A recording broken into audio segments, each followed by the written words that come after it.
Falando em soberano, em reinar soberano, vamos falar dele que se sente o rei do Brasil, né? Já se diz que é o filho do Brasil e o Brasil está mal de filho. Né? Lula, que teve aquele filme. Alguém foi ver Lula, o filho do Brasil? Eu assisti. Diz que foi um fracasso. Eu recuso assistir uma mentira daquela. Ele aparece com quase 1,80 m de altura. É sério? Ele é do meu tamanho, se não for um pouco menor. E a Marisa Letícia era a Patrícia Pilar. Se fizer um 2, quem vai ser a Janja no filme, hein, Pietra? Pra mim mesmo que você vai. Não, desculpa. Eu acho que é Sharon Stone. A Sharon Stone já tá a capa da gaita. A Luana Piovani. A Luana Piovani, tem que ser morena, tem que ser morena. A Thaís Araújo, porque o Wagner Moura vai ser o diretor. Agora, você acha que eu não teria que ser uma mulher trans para fazer, para dar mais representatividade? Pode ser, ele é a Janja na parte 2 de Lula, o filho do Brasólia. Mas vamos falar do Lula, porque o presidente Lula Lelé disse no último sábado, durante um discurso em São Paulo, olha lá vem besteira, que a economia brasileira vive um bom momento e que investimentos em educação são fundamentais. O presidente afirmou também que quando assumiu o governo em 2023, o Brasil estava parecido com a faixa de Gaza. Abro aspas. Nós encontramos o país assim, sem ministério, sem funcionários, com um rombo de quase 300 bilhões de reais. É a primeira vez na história do Brasil que alguém começa a governar antes de tomar posse, porque o desastre a que esse país foi submetido será inesquecível. Fecho aspas. Além disso, Lula Lelé disse não ser o pai dos pobres, mas sim um pobre que chegou à presidência da República. Eu acho que é um que chegou à presidência desta pobre república, não é, Vitor? Pois é, república que está aí com dólar a 5,58, quase 5,60. Viagra do dólar. E esse rombo de 300 bilhões, primeiro em 10 anos, o primeiro que deixa superávit em caixa, ele fala que teve um rombo. Enfrentando pandemia, guerra, sendo que agora o endividamento já está chegando ao nível da pandemia, só que sem pandemia. Como é que o presidente tem o descaramento de falar em ministérios? Eram 23 ministérios, agora são 38, 39 na verdade. Ampliou para 38, teve que dar mais um para acomodar aliados políticos, inchou a máquina pública para arrumar apoio parlamentar e nem assim está arrumando, está enfrentando a maior dificuldade no Congresso Nacional. Essa semana mesmo vai liberar mais emendas, porque está chegando o calendário eleitoral e aí teve um acordo com o Congresso, então vem aí mais emenda. É um absurdo, né? Um disparate, né? O presidente dizer que o país vive um bom momento economicamente. Vai perguntar na ponta da linha, né? Para o brasileiro, será que ele está com um alto poder aquisitivo, com facilidade para circular no mercado de trabalho? Será que ele não está sentindo os efeitos da inflação? Aliás, tinha brincadeira, quem vai chegar primeiro aos 6, né, Pavio? O dólar ou a gasolina? Tava essa competição, essa corrida, né? O PT, aliás, fez esse trocadilho. Parece truco. O Brasil virou um grande truco, Pietra. 3, 6. 6. 9, 12. E o mais impressionante é que é sempre esse discurso. Onde é que eu vou gastar? Onde é que eu preciso investir dinheiro? Na educação. O Brasil, o PT teve a proeza de despencar o Brasil pro 57º lugar na educação, segundo o outro PISA. dia com greve dos professores, greve dos institutos federais e uma classe que ganha pouco mesmo, tá certo, professor ganha, mas mesmo assim apoiando o Lula, né? Os federais não tão pouco em relação ao... Os federais não. Professor federal Professor não. municipal, ok, de fato. Professor federal, eu sei, porque eu vim da academia, olhava o portal, inclusive. Tem um portal. Na Bodytech? Eu tô precisando muito da Bodytech.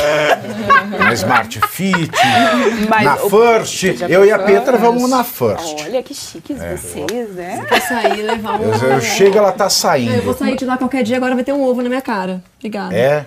Não, mas eu não vou contar o horário, eu não vou contar o horário. Desculpa, Geise. Mas não, só complementando, o professor federal não ganha tão mal em relação... Claro, eu não estou falando que eles são milionários, tá? É importante deixar claro, mas em relação ao salário mínimo, que é de 1.482, se eu não me engano, o professor federal, ele não ganha só isso. E o Lula sinalizou que tinha que acabar, né, a greve, que esses sindicalistas estavam, assim, fazendo baderna, que imagina, no governo dele é baderna, né? No governo anterior, não. Era pela educação. É direito líquido e certo. Pois é. É direito líquido e certo.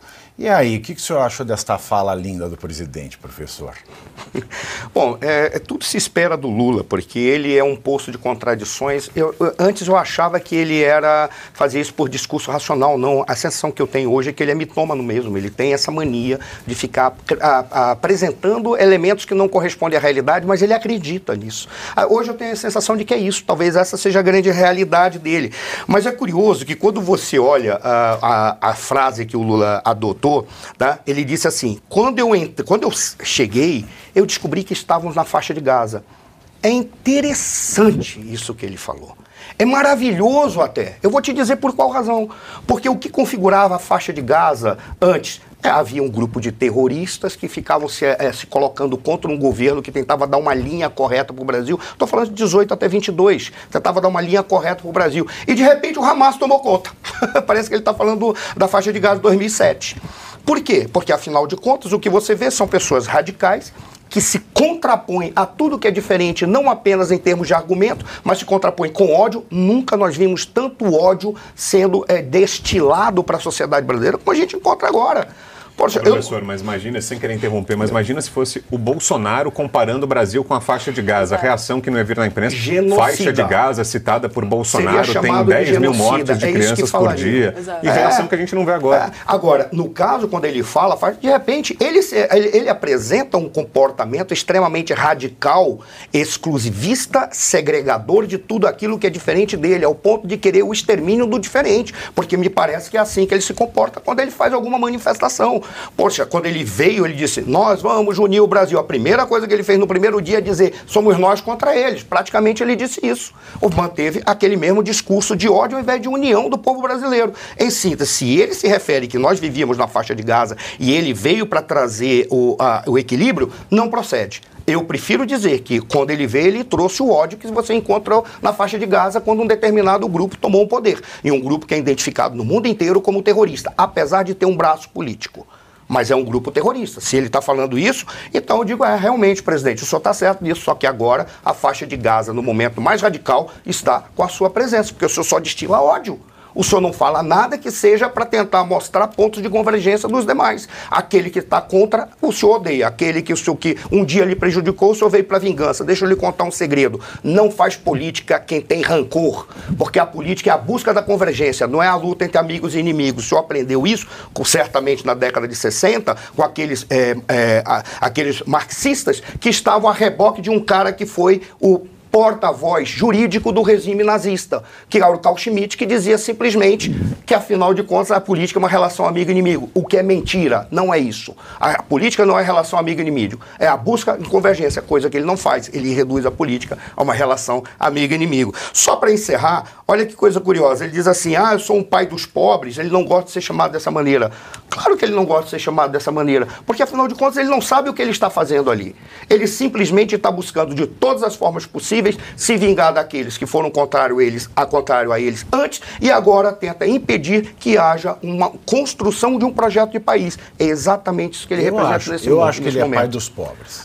E mãe dos eu acho, pessoalmente. Porque pai é aquele que gera. Genial. Ele gera pobres. Genial. Ele gera pobres. Né? Ele cria, né? Ele dá vida a pobres. Quem não era pobre vai ficar, quem é pobre vai ficar mais. Né? Vão manter na pobreza. Ele é o painho dos pobres. E a mamãe dos ricos, né, Pietra? É a mamãe dos ricos. Mas nada, você não quer falar nada do Lula? Eu vou sair do Lula, então. Eu sei que você está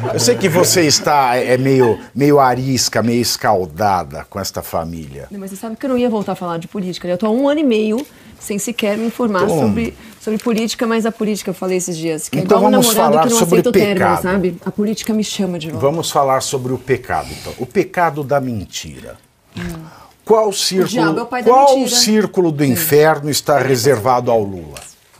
Ixi, segundo a Divina Comédia, vai lá pra baixo, né? Fica gelado até.